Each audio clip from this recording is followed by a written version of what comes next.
ಚಳ್ಳಕೆರೆ ತಾಲೂಕು ಆಡಳಿತದಲ್ಲಿ ಭ್ರಷ್ಟಾಚಾರ ಹಾಗೂ ಶಾಸಕರ ಅಂಗರಕ್ಷಕರ ಅತಿರೇಕ ಖಂಡಿಸಿ ಬಿಜೆಪಿ ಜನಾಂದೋಲನ ನಡೆಸಲಿದೆ ಅಂತ ಹೇಳಿ ಬಿಜೆಪಿ ಜಿಲ್ಲಾಧ್ಯಕ್ಷರಾದ ಕೆಟಿ ಕುಮಾರಸ್ವಾಮಿ ಘೋಷಣೆ ಮಾಡಿದ್ದಾರೆ.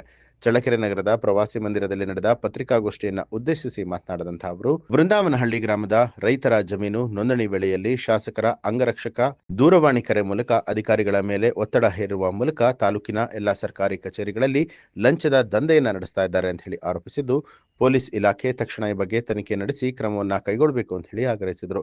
ಈ ಸಂದರ್ಭದಲ್ಲಿ ಬಿಜೆಪಿ ಮಂಡಳ ಅಧ್ಯಕ್ಷ ಸುರೇಶ್, ಮಾಜಿ ಅಧ್ಯಕ್ಷರಾದ ಸೂರನಹಳ್ಳಿ ಶ್ರೀನಿವಾಸ್ ಹಾಗೆ ಬಿಜೆಪಿಯ ಮುಖಂಡರು ಉಪಸ್ಥಿತರಾಗಿದ್ದರು.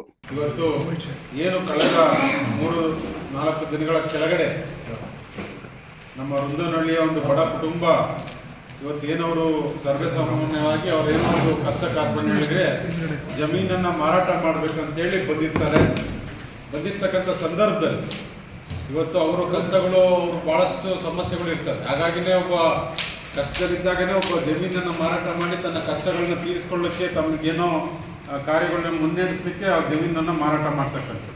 ಅಂಥ ಒಂದು ಸಂದರ್ಭದಲ್ಲಿ ಇವತ್ತು ಸಬ್ ರಿಜಿಸ್ಟರ್ಗೆ ಟೈಮ್ ಸಹ ನಿಗದಿಯಾಗಿರ್ತಕ್ಕಂಥದ್ದು, ಆ ಒಂದು ನಿಗದಿತ ಸಮಯಕ್ಕೆ ಆ ಕುಟುಂಬ ಬಂದಿರತಕ್ಕಂಥದ್ದು. ಆದರೆ ಇವತ್ತು ಸಬ್ ರಿಜಿಸ್ಟರ್ ಅಂದರೆ ಇವತ್ತು ಆ ಸ್ವತ್ತು ಅವನು ಪರಮಾಧಿಕಾರ, ಅವನು ಬೇಕಾದರೆ ಅವನು ಉಪಯೋಗಿಸ್ಕೊಬೋದು, ಇಲ್ಲಾಂದ್ರೆ ಮಾರ್ಬೋದು. ಪ್ರಜಾಪ್ರಭುತ್ವದಲ್ಲಿ ಇವತ್ತು ಒಬ್ಬ ಸಾಮಾನ್ಯ ಇವತ್ತು ಡಾಕ್ಟರ್ BR ಅಂಬೇಡ್ಕರ್ ಅವರು ನಮ್ಮ ಸಂವಿಧಾನ ಹಕ್ಕುಗಳನ್ನು ಕೊಟ್ಟಿದ್ದಾರೆ. ಅಂಥ ಹಕ್ಕಲ್ಲಿ ಇವತ್ತು ಅವ್ರಿಗೆ ಸ್ವತಂತ್ರ ಇದೆ. ಅವನ ತೀರ್ಮಾನವನ್ನು ತಗೊಳ್ತಕ್ಕಂಥ ಅವನ ಪರ್ಸ್ನಲ್ ಇದು ಒಂದು ಕೌಟುಂಬಿಕ ಜೀವನದ ಒಂದು ತೀರ್ಮಾನ ಇದು ಯಾವುದೇ ಒಂದು ರಾಜಕೀಯವಾಗಲಿ ಯಾವುದೇ ಅದೇ ಸಹ ಅದರಲ್ಲಿ ನುಡಿಸ್ತಕ್ಕಂಥ ಪ್ರಮೇಯವೇ ಇಲ್ಲ. ಅವನ ಒಂದು ನಮ್ಮ ಸಂವಿಧಾನನೇ ಅವನಿಗೆ ಅಧಿಕಾರವನ್ನು ಕೊಟ್ಟಿದೆ. ಅಂಬೇಡ್ಕರ್ ಅವರೇ ಸಂವಿಧಾನ ಅದಕ್ಕೆ ಸಂಪೂರ್ಣವಾದ ಸಹಕಾರವನ್ನು ಅಧಿಕಾರವನ್ನು ಈ ಪ್ರಜಾಪ್ರಭುತ್ವದಲ್ಲಿ ಪ್ರತಿಯೊಬ್ಬ ಮನುಷ್ಯನೂ ಇದ್ದಾನೆ. ಆದರೆ ಅಂಥ ಒಂದು ಅಧಿಕಾರವನ್ನು ಹತ್ತಿರ್ತಕ್ಕಂಥ ಕೆಲಸ ನಮ್ಮ ಚಳ್ಳಕೆರೆ ವಿಧಾನಸಭಾ ಕ್ಷೇತ್ರದಲ್ಲಿ ಆಗಿದೆ.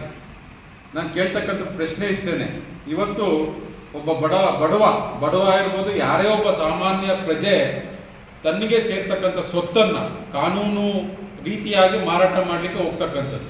ಅದಕ್ಕೆ ತಹಸೀಲ್ದಾರ್ ಅವರು NOC ಕೊಟ್ಟಿರ್ತಾರೆ, ಅದಕ್ಕೆ ಸಂಪೂರ್ಣವಾಗಿ ಸಬ್ ರಿಜಿಸ್ಟ್ರಲ್ಲಿ ಅದು ಮಾರಾಟ ಆಗ್ಬೋದು ಅಂತ ಎಲ್ಲ ದಾಖಲಾತಿ ಪರಿಶೀಲನೆ ಆದಮೇಲೆ ಇದು ಮಾರಾಟಕ್ಕೆ ಯಾವುದೇ ಸಮಸ್ಯೆ ಇಲ್ಲ ಅಂತ ಎಲ್ಲ ಅಧಿಕಾರಿಗಳು ದೃಢೀಕರಿಸಿ ಅದು ಮಾರಾಟಕ್ಕೆ ಹಂತಕ್ಕೆ ಬಂದಾಗ ಯಾವ ಇದರಲ್ಲಿ ಕಾನೂನಿದೆ, ಯಾವ ಅಧಿಕಾರ ಇದೆ ಅದನ್ನು ನಿಲ್ಲಿಸಲಿಕ್ಕೆ ಯಾರಿಗೆ ಅಧಿಕಾರ ಇದೆ?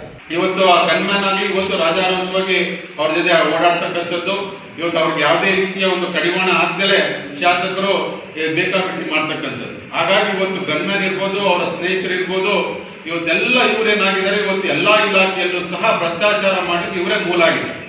ಇವತ್ತು ತಾಲೂಕು ಕಚೇರಿ ಇರ್ಬೋದು, ಒಂದು ಯಾವುದೇ ಒಬ್ಬ ರೈತ ಬಡವ ತನ್ನ ಜಮೀನನ್ನು ಮಾರಾಟ ಮಾಡಬೇಕು ಅಂದರೆ ಅದಕ್ಕೆ NOC ಬೇಕು.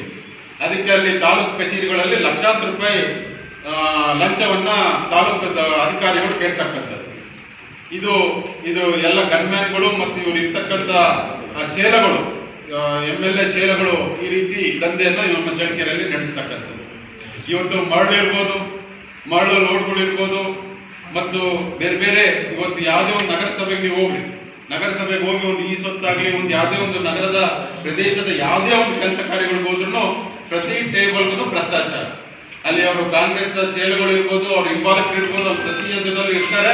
ಪ್ರತಿಯೊಂದರಲ್ಲೂ ಅವ್ರಿಗೆ ದುಡ್ಡನ್ನು ಕೊಟ್ಟರೆ ಮಾತ್ರ ಕೆಲಸ ಕಾರ್ಯಗಳು ಆಗ್ತಕ್ಕಂಥದ್ದು. ಇವತ್ತು ತಾಲೂಕು ಕಚೇರಿ, ಪೊಲೀಸ್ ಸ್ಟೇಷನ್ನು, ನಗರಸಭೆ ರಾಜಕೀಯ ದುರುದ್ದೇಶ. ಇವತ್ತು ಶಾಸಕರ ಗನ್ಮ್ಯಾನ್ ನೇರವಾಗಿ ಅಧಿಕಾರಿಗಳು ಹೇಳ್ತಾರೆ, ಇವತ್ತು ಶಾಸಕರ ಗನ್ಮ್ಯಾನ್ ನಮಗೆ ಫೋನ್ ಮಾಡಿ ಈ ಮಾರಾಟ ಮಾಡಬಾರ್ದು ಅಂದರೆ ಮುಂದಿನ ದಿನಮಾನದಲ್ಲಿ ಇವತ್ತು ಚಳ್ಳಕೆರೆ ಪರಿಸ್ಥಿತಿ ಏನಾಗಿದೆ ಅಂದರೆ, ಇವತ್ತು ಶಾಸಕರು ನಮಗೆ ದೊಡ್ಡ ಬಿಲ್ಡಿಂಗ್ ತೋರಿಸಿ ಅಭಿವೃದ್ಧಿ ಅಂತ ತೋರಿಸ್ತಾ ಇದ್ದಾರೆ. ಆದರೆ ಅಭಿವೃದ್ಧಿ ಹಿಂದೆ ಆ ಬಿಲ್ಡಿಂಗಲ್ಲಿ ಆಗಿರ್ತಕ್ಕಂಥ ಭ್ರಷ್ಟಾಚಾರ ನಮಗೆ ಜನಗಳಿಗೆ ಕಾಣ್ತಾ ಇಲ್ಲ. ಇವತ್ತು ಬಿಲ್ಡಿಂಗ್ಗಳು ಏನೋ ದೊಡ್ಡದಾಗಿ ಕಾಣ್ತಾ ಇದೆ, 100 ಕೋಟಿ ಬಿಲ್ಡಿಂಗ್ಗಳು ಕಾಣ್ತಾ ಇದೆ. ಆದರೆ ಬಿಲ್ಡಿಂಗಲ್ಲಿ ಆಗ್ತಕ್ಕಂಥ ಭ್ರಷ್ಟಾಚಾರ ಇವತ್ತು ಜನರ ಕಣ್ಣಿಗೆ ಕಾಣ್ತಾ ಇಲ್ಲ. ಇವತ್ತು ಏನಕ್ಕೆ ಒಬ್ಬ ಬಡ ಕುಟುಂಬ ಅವ್ರು ಮಾರಾಟ ಮಾಡೋದನ್ನ ತಡಿಲಿಕ್ಕೆ ಒಬ್ಬ MLA ಗನ್ಮ್ಯಾನು ಫೋನ್ ಮಾಡಿ ತಡಿತಾನೆ ಅಂದರೆ, ಇವತ್ತು ಚಳ್ಳಕೆರೆ ವಿಧಾನಸಭಾ ಕ್ಷೇತ್ರದಲ್ಲಿ ಒಬ್ಬ ಸಾಮಾನ್ಯ ಮನುಷ್ಯ, ಒಬ್ಬ ಬಡವ ರೈತ ಬದುಕಲಿಕ್ಕೆ ಸಾಕಷ್ಟು ತೊಂದರೆಗಳು ಅನುಭವಿಸ್ತಾ ಇದೆ. ನ್ಯೂಸ್ ಅಲರ್ಟ್ ನಿಮ್ಮಿಂದ ನಿಮಗಾಗಿ.